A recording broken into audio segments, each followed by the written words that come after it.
Bonjour à toutes et à tous. J'aurais adoré être avec vous aujourd'hui à Lyon. Voilà, je sais que rien ne remplace les échanges, les rencontres, le contact direct. C'était malheureusement pas possible. Je suis assez persuadé que cette conférence va être extrêmement riche.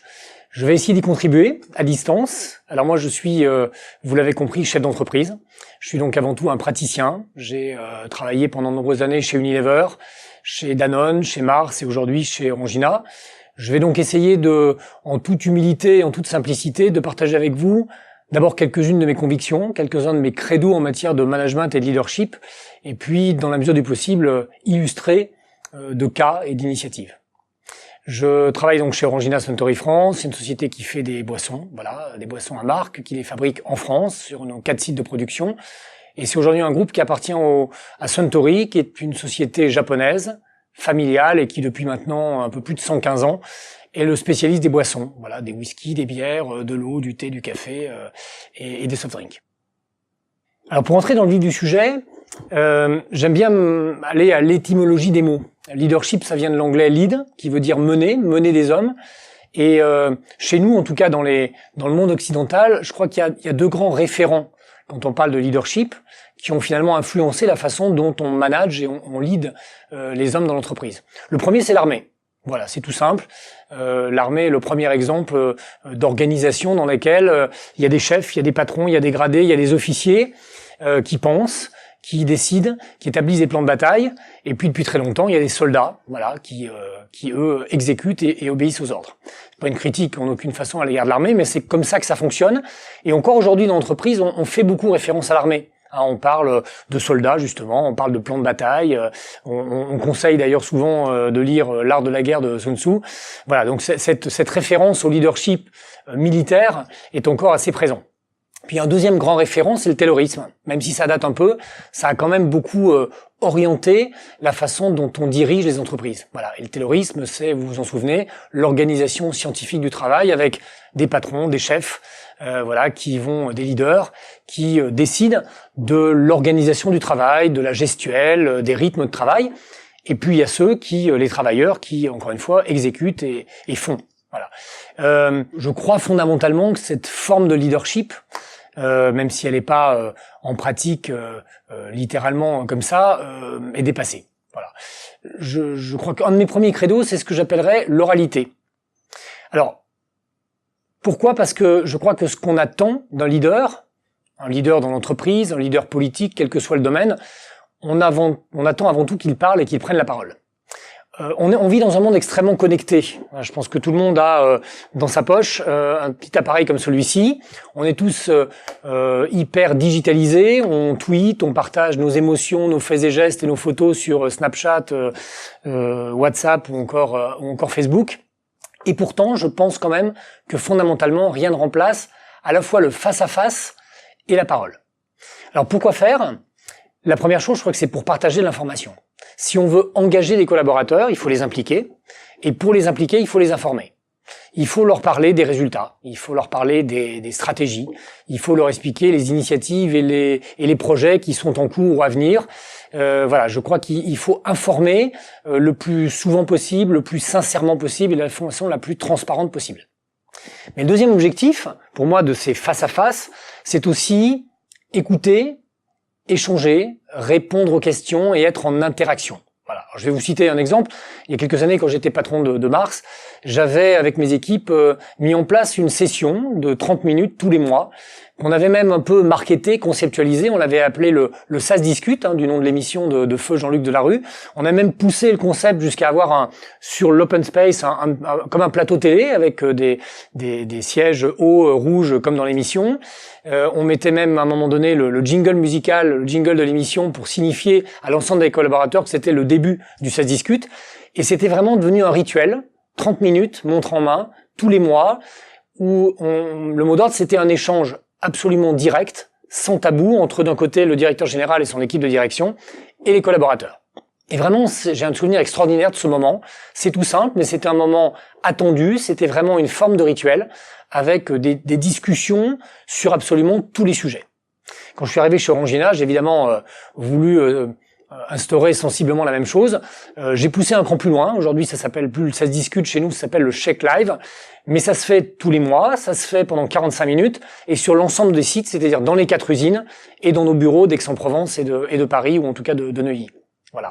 Et là encore, c'est un peu d'échange d'informations et aussi beaucoup de questions, de réponses, d'écoute encore une fois et d'interaction avec les collaborateurs.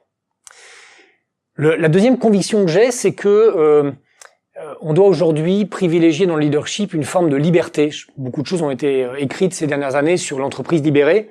Moi, je crois que le temps où un patron, un chef un peu omnipotent, un leader, sait tout, décide de tout, montre à la fois la direction, dessine les stratégies et dit où aller et comment, je pense que ce temps est révolu.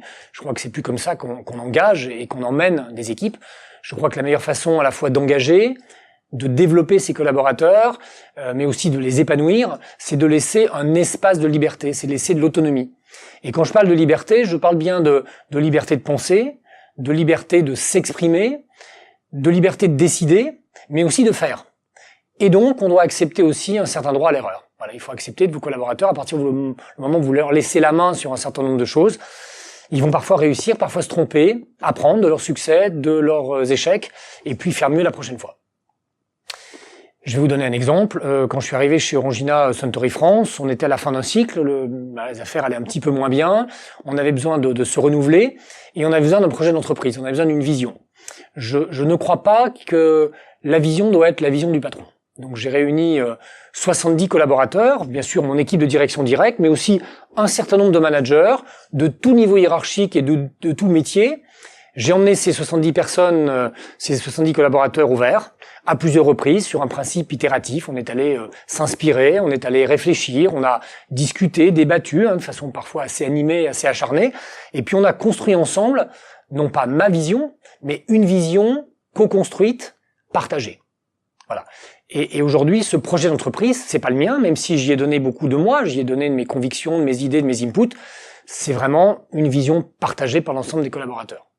Je vais donner un autre exemple. Orangina a déménagé il y a un petit peu moins d'un an. On est passé, alors on n'est pas allé très loin, on est passé de Levallois à Neuilly, c'est-à-dire qu'on a déménagé d'à peu près 1 kilomètre. On a surtout changé fondamentalement d'immeuble. C'est un immeuble tout en verticalité avec beaucoup de bureaux fermés, avec un étage de la direction. Et j'ai voulu un immeuble tout en horizontalité, très clair, avec tout le monde en open space, y compris évidemment le comité de direction et moi-même. Et ce projet de déménagement, j'ai vraiment voulu laisser la main à nos collaborateurs. Je crois que la seule chose que j'ai imposée, c'est l'open space pour tous, parce que pour moi, j'en faisais un principe de management. Ensuite, vraiment, c'est des groupes de travail, c'est des ambassadeurs, c'est des enquêtes internes, c'est des séances de brainstorming, où tout le monde s'est exprimé, aussi bien sur le transport, que sur le restaurant d'entreprise, que sur les bureaux eux-mêmes, voire même on a laissé les collaborateurs choisir où ils voulaient travailler. Voilà, et plutôt qu'une implantation classique par fonction, par métier, on leur a demandé où est-ce que vous voulez être positionné, à côté de qui, pour bien travailler. Voilà. Là encore, un espace d'autonomie, un espace de liberté, et où vous leur laissez choisir finalement dans un domaine où ils sont les plus compétents et où ils savent mieux que vous ce qu'il faut faire. Je pense que le tout dernier, pour moi, principe, le tout dernier credo, c'est que je pense que ce qu'on attend d'un leader, c'est avant tout du sens. On sait tous que notre monde, nos sociétés sont en manque et sont en quête de sens. L'entreprise n'échappe pas à la règle. C'est-à-dire que la multiplicité des crises économiques, les grandes vagues d'acquisition et de fusion et de vente par appartement de sociétés, mais aussi toute cette vague qu'il y a eu et qui perdure malheureusement de fermeture de sites ou de fermeture de bureaux, ont eu 2 effets. Le premier, c'est de faire perdre confiance dans l'entreprise. Et puis le deuxième, c'est un petit peu de brouiller les pistes et de brouiller les référentiels de valeur.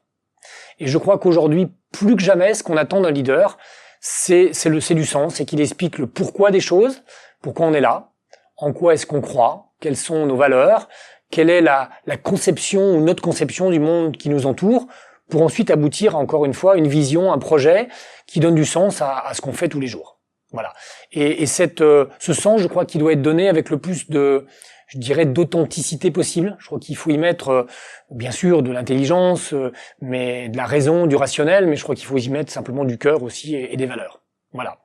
Alors, je veux pas être trop long en vidéo, je voudrais pas être trop indigeste. Je voudrais terminer sur un dernier thème qui est pour moi les difficultés qu'on peut rencontrer. Voilà, je suis pas magicien. J'ai aussi appris en pratiquant. C'est pas toujours facile. C'est pas toujours facile d'assumer un style de leadership qui remet en cause des décennies à la fois de pratique et de croyance. Je pense qu'on doit faire face aux doutes, on doit faire face aux questions, on doit faire face aux critiques. J'ai eu à faire face à ça. Je suis parfois face à des collaborateurs qui vont attendre beaucoup du chef, et à mon avis beaucoup trop, tout même parfois. Je suis face parfois à des collaborateurs qui doutent de ma sincérité, qui me trouvent peut-être un peu démago. Je pense qu'il y en a certains qui vous disent aussi c'est une perte de temps. Voilà, et il vaudrait mieux un chef qui décide et qui nous dise où on veut aller, comment et quand. Voilà, ça irait plus vite et ce serait plus efficace. Voilà, je crois qu'il faut être résilient. Il faut surtout pas lâcher. Moi, c'est ma conception, en tout cas, du leadership d'entreprise. Donc, il faut expliquer encore, faire de la pédagogie, mettre en pratique, démontrer, éprouver au quotidien. Vous savez, il y a une expression, on dit l'amour c'est bien, mais les preuves d'amour c'est mieux. En la matière, c'est à peu près la même chose. Je pense qu'il faut dire là où on veut aller, et puis il faut le prouver chaque jour. Voilà. Mais je suis intimement convaincu que les concepts de leadership positif, d'entreprise libérée, et l'objectif qui consiste à être efficace et performant en développant ses collaborateurs et en faisant tout pour les épanouir, est la bonne voie et la bonne marche à suivre. Et je termine là-dessus. Je pense qu'il faut pas oublier que on est chef d'entreprise pour rendre l'entreprise performante, pour avoir des résultats économiques, pour faire de la croissance et la croissance profitable. Mais je crois qu'il y a des moyens de le faire, et je crois que, en tout cas, c'est ma conviction, c'est la bonne façon. Voilà. Merci, très bonne conférence.